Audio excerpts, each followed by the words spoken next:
இது கண்டிப்பாக வந்து ஒரு ஸோ சேட் நியூஸ் தான். இங்கே பாருங்கள், நம்ம டிவி எப்பயுமே இந்த இடத்துல தான் இருக்கும். இப்போ அந்த இடத்துல வெறுமையாக பார்க்கறதுக்கும் நமக்கும் கொஞ்சம் ரொம்ப சேடாக தான் இருக்குது. சின்ன வயசுலேருந்து எல்லாரையும் பாருங்கள், எப்பயுமே ஒரு நம்ம முன்னெல்லாம் பார்த்தீங்கன்னா ஒரு இந்த பொட்டி டிவி யூஸ் பண்ணிகிட்டு இருப்போம். பின்னாடி பயங்கரமாக வயரு நம்ம வைக்கிறதுக்குனே தனி இடம் பார்த்து வச்சிட்டு இருப்போம். இப்போ வந்து பார்த்தீங்கன்னா மாடர்ன் டெக்னாலஜி எல்லாம் எல்சிடி எல்இடின்னு எல்லாம் மாறியாச்சு. அதையும் ரொம்ப ஸ்லிம் சைஸ் ஃப்ளாட் அப்படின்னு இப்படி போயிட்டுருக்கோம். டிவிக்கு என்ன ஆச்சுன்னு தெரில. ஃபஸ்ட்டு பார்த்துருந்தீங்கன்னா இந்த இடத்துல ஒரு லைன் மாதிரி இப்படி அடிச்சிருந்தது. அதை வச்சே நம்ம ஒரு வருஷம் ஓட்டிட்டோம் நாங்கள். இப்போ பார்த்தீங்கன்னா திடீர்னு நேற்றுலேருந்து வந்து ஆன் ஆகவே இல்லை. நாங்களும் அந்த இப்போ நம்ம வந்து சோனி பிரேவியா டிவி தான் யூஸ் பண்ணுறோம். அதில் பார்த்தீங்கன்னா நம்ம ஒர்க் ஆகலைன்னா நம்ம வந்து பேக் சைடில் அந்த turn on turn off button இருக்கு. இப்போ பவர் பட்டனையும் டவுன் ஏரோவையும் கிளிக் பண்ணோன்னா நமக்கு வந்து அதில் என்ன ப்ராப்ளம், ஆரஞ்சு அந்த இடத்துல லைட்டு இருக்கும் டிவியில். உங்களை நான் வீடியோவில் காட்டுறேன் பாருங்கள். அதில் பார்த்தீங்கன்னா நமக்கு ஆரஞ்சு ரெட்டு லைட்டு ஒயிட்டு அப்படி எல்லாமே காட்டும். நமக்கு வந்து ரெட்டு காட்டுச்சு. அதிலே ரெட்டுலேயே பார்த்தீங்கன்னா அது 5 டைம்ஸு எப்படி பிளிங்க் ஆகுது, 8 டைம்ஸ் ஆகுதா, அதை பொறுத்து தான் அது நமக்கு வந்து என்ன ப்ராப்ளம்னு ஃபைண்ட் அவுட் ஆகும். நம்ம டிவி பார்த்தீங்கன்னா ஒரு 5 தடவை பிளிங்க் ஆச்சு.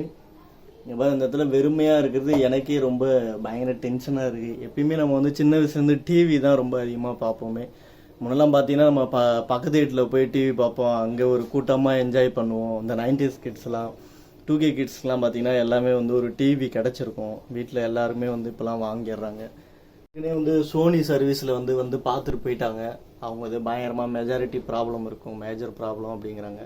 நமக்கு வந்து இங்கே பக்கத்தில் இருக்காங்க, அவங்கக்கிட்ட வந்து ரிப்பேர் பண்ணுறதுக்கு ஒரு சஜஸ்ட் பண்ணியிருந்தோம். அவர் என்ன ஃபைண்ட் அவுட் பண்ணுறதுன்னு பார்ப்போம். அப்படி இல்லைன்னா நம்ம வந்து ஒரு புது டிவி தான் வாங்கி ஆகணும். அது வந்து நாம் அப்படியே வந்து காசு போட்டு வாங்குற மாதிரிலாம் வராது. எல்லாமே ஒரு நல்ல குவாலிட்டியாகவும் இருக்கணும், நல்ல ஒரு பிராண்டட் டிவியாகவும் இருக்கணும், நமக்கு அதிக நாள் உழைக்கக்கூடியதாகவும் இருக்கணும். அப்படியே நிறைய அதில் வந்து நம்ம ஒரு சின்ன பொருள் வாங்குறோன்னா அது எத்தனை நாள் உழைக்கும், அது இருக்குமா இருக்காதா அப்படின்னு நிறையா ஆராய்ச்சி செய்வோம். இப்போ அதுதான் எங்கள் வீட்டில் போயிட்டுருக்கு.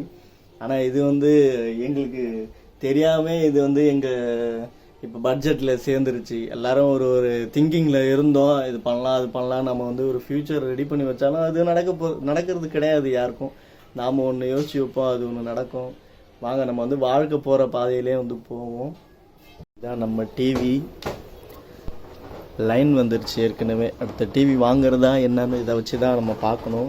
ஒரு ரிப்பேர் மாதிரி பண்ணி பார்ப்போம் ஃபஸ்ட்டு. சரி, ஒரு தடவை நாமளும் செக் பண்ணிடுவோம் அப்படின்னு சொல்லிட்டு ஆன் பண்ணி பார்த்தோம். ஃபஸ்ட்டு பார்த்தீங்கன்னா நமக்கு வந்து ஒயிட் காட்டுது பாருங்கள். அதுக்கப்புறம் நமக்கு வந்து 5 டைம்ஸ் வந்து ரெட்டு பிளிங்க் ஆகுது.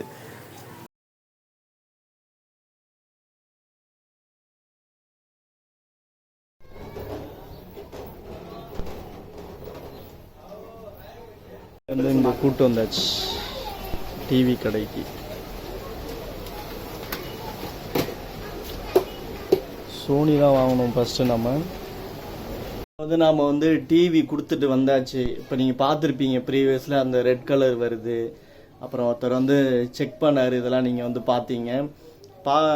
அங்கே அவங்க கடையில் போய் நம்ம வச்சுட்டோம். அதையும் நீங்கள் வீடியோவில் பார்த்துருப்பீங்க. அது வச்சாச்சு. நம்ம வந்து 1 டே ஆகும் அது என்ன ப்ராப்ளம் ஃபைண்ட் அவுட் ஆக. நம்மளுக்கு வந்து சோளமுத்தா போச்சா அப்படிங்கிற மாதிரி தான் இருக்குது. வாங்க, அது வந்து சின்ன ப்ராப்ளமாக தான் எதாவது இருக்கும். நான் வந்து 1 டைம் செக் பண்ணி பார்க்குறேன். இல்லைனா வந்து நமக்கு வேறு டிவி வாங்குற மாதிரி வருமா, இல்லை அதுதான் ரிப்பேர் பண்ண வருமானு நமக்கு வந்து அடுத்த வீடியோவில் நான் உங்களுக்கு காட்டுறேன். இப்போ வந்து எனக்கு அதில் ஒன்றுமே தெரியல. வீட்டில் எல்லாருமே வந்து டிவி தான் மெயின். வீட்டிலே அது பாட்டுக்கு கத்திகிட்டு இருக்கோம், நாம் பாட்டுக்கு அடுத்தடுத்த வேலையை செஞ்சோமா போயிட்டே இருப்போம். வீட்லேயும் அம்மா மெஜாரிட்டியாக வந்து டிவி பார்த்துக்கிட்டே இடத்த வேலை செய்வாங்க. அது ஒரு என்டர்டெயின்மெண்ட் வந்து வீட்டில் வந்து மிஸ் ஆகுது. நாங்களும் வந்து யூடியூப் ஃபுல்லாகவே எல்லாமே வந்து வீடியோ தான் பார்ப்போம். இப்போ வந்து நியூ டிவி வாங்குறதா இல்லை வந்து அந்த டிவி தான் ரிப்பேர் பண்ண போகிறோமா என்னன்னு ஒன்றுமே தெரியல. நம்ம அடுத்த வீடியோவில் கண்டிப்பாக பார்ப்போம். இன்றைய நாள் நமக்கு வந்து பயங்கரமான மோசமான நாள் ஆகிடுச்சு. ஆனால் 6 வருஷம் உழைச்சிச்சிங்க. சோனிங்கிறதால 6 வருஷம் உழைச்சிதான், இல்லை வந்து நமக்கு வேறு ஏதாவது வேறு ப்ராடக்டில் வாங்கின டிவியும் அந்த மாதிரி உழைக்குதான்னு கொஞ்சம் கமெண்ட் பண்ணுங்கள், நானும் தெரிஞ்சுக்கிறேன். வேறு ஏதாவது உங்களுக்கு டிவி தெரிஞ்சுன்னா கண்டிப்பாக வந்து சஜஸ்ட் பண்ணுங்கள். நம்ம வந்து அதையே ஒரு இஎம்ஐ கட்டி வந்து வாங்கி பார்த்துருவோம். வந்து கமெண்ட் பண்ணுங்கள் என்ன டிவி வாங்கலான்னு. நம்ம அடுத்த வீடியோவில் சந்திப்போம். இதோட இந்த டிவிங்கிற இந்த வீடியோ வந்து முடிச்சுப்போம். நம்ம வந்து அடுத்த வீடியோவில் சந்திப்போம். Bye bye bye bye. Take care friends.